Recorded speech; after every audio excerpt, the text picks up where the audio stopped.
انہوں نے تو سب چیزوں کو بدعت کے، اس کو نہیں چومنا، اس کو نہیں چومنا، چومنے سے اتنا ڈرایا کہ اب قوم کتے چوم رہی ہے۔ ظالموں، اگر تم نے انگوٹھے چومنے دیے ہوتے تو قوم کتوں کو نہیں چومتی۔ آج تو ہر داڑھی رکھنے والا مولانا ہی ہے، اس زمانے میں مولانا کہے گئے۔ جس زمانے میں جلدی سے درسی کتب پڑھنے پڑھانے والوں کو بھی کوئی مولانا کہنے کے لیے تیار، میرے بھائی ابھی 70 سال تک کے مولوی ہی کہا جاتا تھا زیادہ تر لوگوں کو، یعنی مولانا بھی نہیں کہا جاتا۔ یہاں تو ہر خطیب علامہ ہے، اللہ رحم کرے، اللہ کی پناہ۔ ہاں کچھ کہوں تو کہا نہیں جاتا، چپ رہوں تو معاف کر دیجئے، میں بات کر دی۔ یعنی آپ مولانا ضیاء الدین جب کہتے تو یہ مت سمجھنا کہ امین القادری بھی مولانا کہتا ہے، ضیاء الدین صاحب بھی مولانا۔ یہ زمین اور آسمان سے بڑا فرق ہے بھائی، تحت الثری اور عرش سے بڑا فرق ہے۔ ہاں کتنا فرق ہے بتاؤں؟ مولانا اس کو کہا ولیوں نے جو صرف کتاب پڑھنا نہیں جانتا بلکہ لوح محفوظ کی تحریر پڑھنا جانتا۔ اللہ سبحان اللہ، اللہ، جس کی نگاہ، عارف رومی کہتے ہیں جس کی نگاہ فرش پہ بیٹھ کر لوح محفوظ پر ہو اسے مولانا کہتے۔ وہ اس زمانے کا مولانا ہے جسے ضیاء الدین تم کہتے ہو۔ لوگ کہتے ہیں کہ گھر کا پیر، اس کی اہمیت نہیں ہوتی گھر کے، لیکن مولانا ضیاء الدین کو جس دن جان جاؤ گے، یہ مصطفیٰ جان رحمت کی ضیاء ہے جسے ضیاء الدین کہتے ہیں، یہ غوث اعظم کا وہ بیٹا ہے۔ میں تو حیران ہوں، اتنے بعد کے بیٹے کا یہ عالم ہے، میرے مرشد غوث اعظم کا عالم کیا ہوگا؟ بہرحال میرا عنوان وہ بھی نہیں، میں عرض کر رہا تھا کہ سید الطائفہ جنید بغدادی جس کے ساتھ حج کو جانا چاہے، امام ابو بکر شبلی، امام العاشقاں، جس کے عشق کا عالم یہ تھا شیخ ابو بکر شبلی، کہ جس کو دیکھ لیتے تھے توجہ کے ساتھ اس کو عاشق بنا دیتے۔ یہ شاید آپ لوگ نہیں مانیں، نہ مانے کوئی بات نہیں، جو نہ مانے ان کے درمیان میں کیا کہوں، لیکن امام العاشقاں جس کا حال یہ تھا کہ جس گلی سے گزر جاتے تھے امام ابو بکر شبلی، چھوٹے چھوٹے بچوں کے سروں پہ ہاتھ رکھ دیا تو ان کو معرفت عطا کر دی۔ امام ابو بکر شبلی، ابو بکر شبلی، اس لیے ہم لوگ شجرہ پڑھتے ہیں نا، بیر شبلی، شیر حق، دنیا کے کتوں سے بچا۔ اس پر بھی کچھ لوگوں کو تکلیف ہوتی ہے، یہ مولانا لوگ دعا میں بھی گالی دیتے ہیں۔ میرے بھائی یہ حدیث کی ترجمانی ہے، مولانا مسجد میں گالی نہیں دے رہے، تمہارے پاس علم نہیں ہے کیا کریں؟ چمگادڑ کو اگر دن میں سورج نہیں دکھتا تو یہ اس کا قصور ہے۔ حدیث اللہ کے رسول فرماتے دنیا مردار کی طرح ہے اور دنیا دار کتے کی طرح ہے۔ اس حدیث کی روشنی میں امام نے دعا کی، اللہ جیسے میرا مرشد ابو بکر شبلی دنیا سے دور رہا، ہمیں بھی دنیا پہ قربان ہونے والے کتوں سے بچا کر کے رکھ، کیونکہ یہ رسول اللہ نے فرمایا کہ دنیا دار کتے، حضور کی حدیث ہے۔ کیمیائے سعادت اٹھا کے دیکھ لے، احیاء العلوم اٹھا کے دیکھ لے، مکاشفت القلوب اٹھا کر دیکھ لے، کشف المحجوب اٹھا کر دیکھ لے، رسالہ قشیریہ اٹھا کے دیکھ لے، قوت القلوب اٹھا کے دیکھ لے، اور اس کے علاوہ یہ تو تصوف کی کتابوں میں ہے، حدیث کی کتابوں میں بھی الترغیب والترہیب میں اٹھا کر دیکھ لے، کنز الامات میں اٹھا کے دیکھ لے، حضور فرماتے صلی اللہ علیہ وآلہ وسلم کہ دنیا مردار کی طرح ہے اور دنیا دار کتے کی طرح ہے۔ اور کیا میرے نبی نے فرمایا، ہائے ہائے، اگر وقت ہوتا تو بات کرتا، لیکن میں اس پہ 1 منٹ میں بات کر دوں۔ امام غزالی اس کی شرح کرتے ہوئے لکھتے ہیں، نبی نے دنیا کو مردار کہا، وہ تو مردار ہے ہی، لیکن دنیا دار کو کتا کیوں کہا حضور نے؟ اس لیے کہ مردار تو کوا بھی کھاتا ہے، مردار تو لومڑی بھی کھاتی ہے، مردار تو گدھ بھی کھاتا ہے۔ رسول اللہ نے یہ نہیں کہا دنیا مردار، دنیا دار گدھ، دنیا مردار، دنیا دار کتا، دنیا دار کوا، دنیا مردار، دنیا دار چیل، یہ سب مردار کھاتے ہیں۔ نبی نے پاک نے کیا فرمایا؟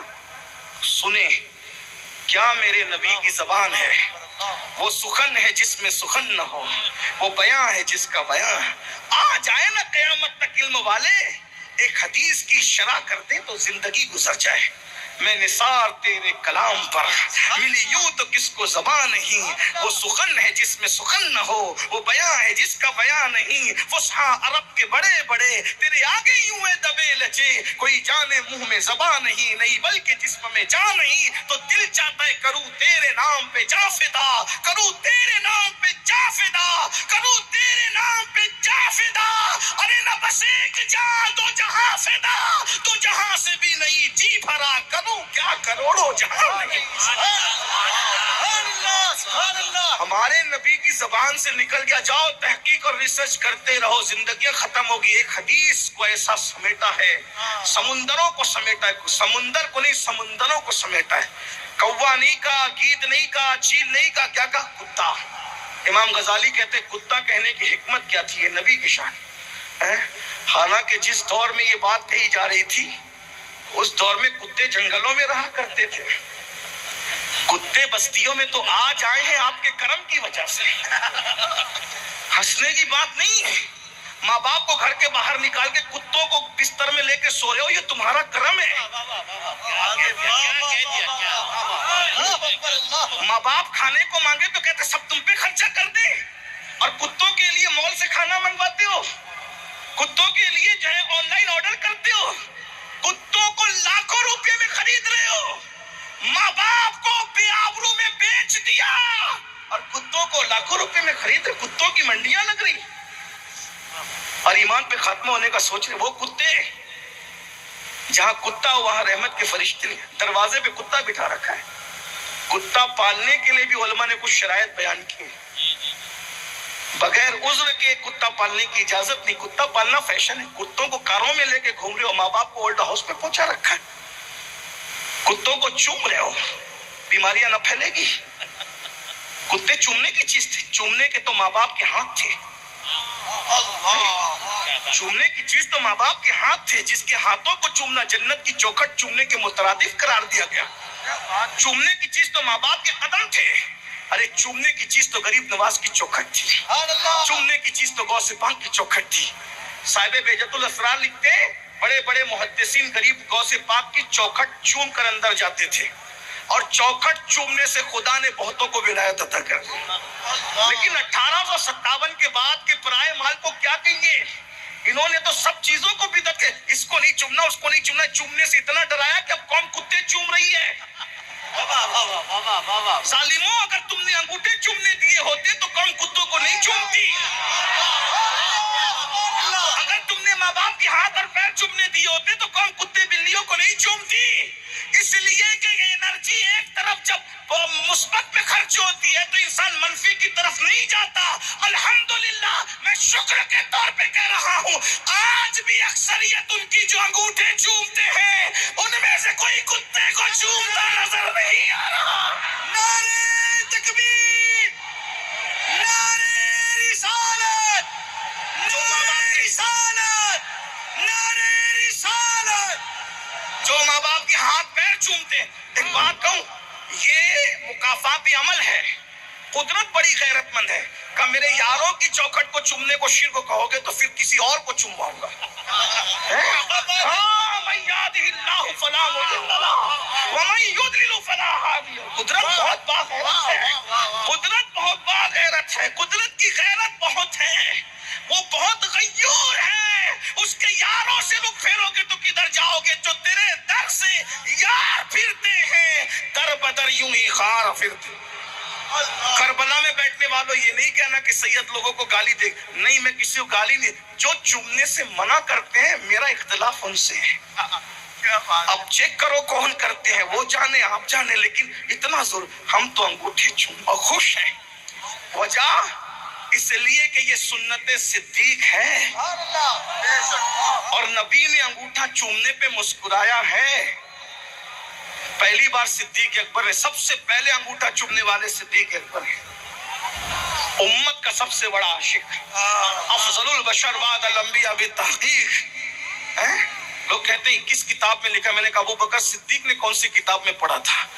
کچھ چیزیں ایسی ہیں جو صرف کتاب محبت میں ہوتی ہے، وہ کاغذ کی کتابوں میں نہیں ہوتی۔